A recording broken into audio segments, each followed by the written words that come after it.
When I got off the plane, when I'm walking through the streets, I'm in the neighborhoods, I see people with this look right through you, 1,000-mile stare, literally just suffering, what I call suffering in silence.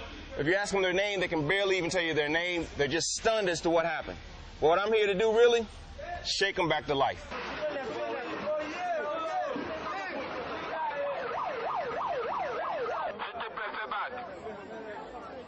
There's a rush against time in a disaster. In a disaster, you're always playing catch-up. The event happens, and you're trying to catch up to it, actually. Today is day 14, right, from the earthquake. And today we're really getting ramped up now. Today we're going to go up in a place called Croix de Pré, which was the Haitian Red Cross headquarters. We already worked there last week, or I don't remember the days, a couple of days ago.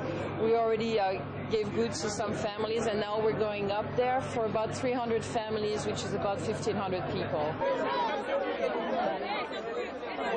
We come in without anything, with ourselves, with our symbol, which people trust, and we go through the communities and we see what the needs are, and we say, we promise we're going to come back tomorrow, the next day, whatever the day is, and then we come back. And we bring what we said we were going to bring, one for everybody, so that everybody has this, you know, they can relax about that, because it's the anxiety when a truck drives in and just starts throwing stuff out of who's going to get what they need, you know, and that causes riots, and so we don't do it that way, if at all possible. You made an agreement yesterday to bring 1,000 food. We have a Turkish Red Crescent team here. We have an Iranian Red Crescent. We have the Dominican Republic Red Cross, German Red Cross, Spanish Red Cross, American Red Cross, Belgian, Netherlands, Luxembourg Red Cross. They're all working in relief. So my job is to kind of get them to work together. We make an agreement with these people. We can't go and give them half. The danger is really in crowd control and rioting.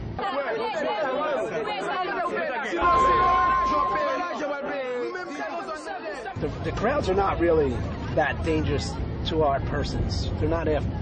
If we have a crowd that gets out of control, they're not after us. They're after the goods that we are and the support services we're providing. People hear what they really want. They want to be heard, and they want to have a hand in their own lives. We want to treat you with respect, and we want you to treat us with respect. So we need your help. So we do this together. The relief component is a massive component of this operation, and I'm in charge of that. And I link with the logistical part to make sure that the supplies are getting in, and my job is to make sure they get out to the people who needs them in the right amounts and the right time.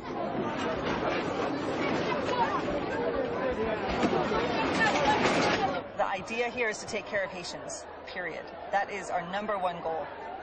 Everything we do is guided by that, and by maintaining their humanity. The American Red Cross has always been very generous, so I want to thank the donors, actually, because we've really been able to do a lot more than, you know, we thought we would be able to do at the beginning of this operation, so this is really nice. Well, we've already spent probably well over $40 million of those donations in bringing in water and first aid supplies and food. There's 3 million meals will be hitting the ground this week. I think they're being flown in. So I believe we're in week 2. You know, I'm a little lost with the days. We go by dates. You know, that's all how we operate. Search and rescue for families is scaling down a little bit, so some of the crews are going out. And for us, that's actually when the operation really starts to kick in full blown. We have all our goods coming in at the airport. We have the seaport here, and we're getting goods out of Santo Domingo. So the warehouse is starting to get organized and full with goods that, you know, other partner societies have sent us.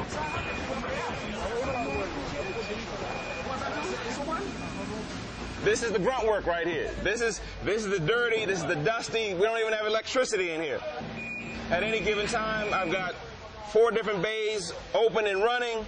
I've got 6 trucks waiting out on the street.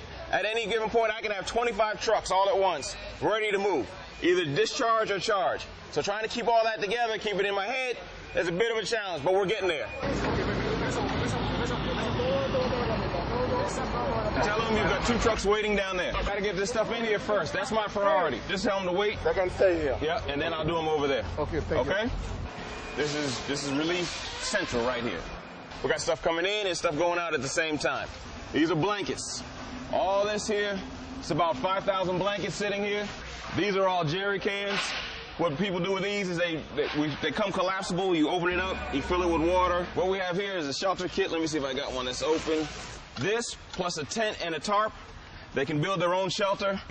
Toilet paper, feminine products, shampoo, soap, toothpaste, everything a family of 4 would need for at least 2 weeks. Then we got behind you over there are more tents. I mean, as soon as our relief guys tell us they need tents, these are priority because, you know, everybody's homeless. These don't stay long. The turnover on these tents is super fast. So we're loading them constantly all day, in and out, in and out. Time is of the essence. The relief guys are at a distribution point. They tell the people there, look, we're going to distribute 1,000, that whole kit I showed you, we're going to distribute 1,000 of them.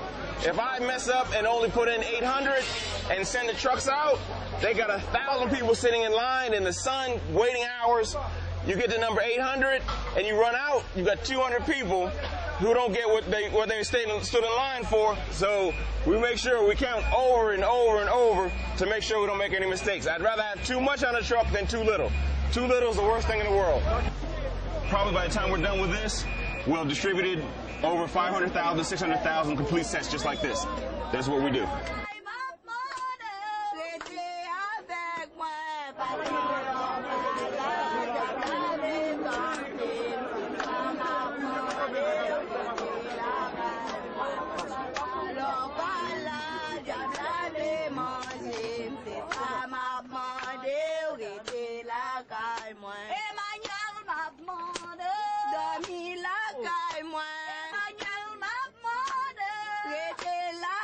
You know, people say, you know, oh, isn't it horrible what you've seen? No, it's inspiring what I've seen, and I'm humbled by the courage and the strength of the people around me. I very much like the job itself, the challenge, and it has a secondary added is that it's a noble endeavor. You know, it's a path with heart. It's something that you know, I don't there's nothing else I'd rather be doing.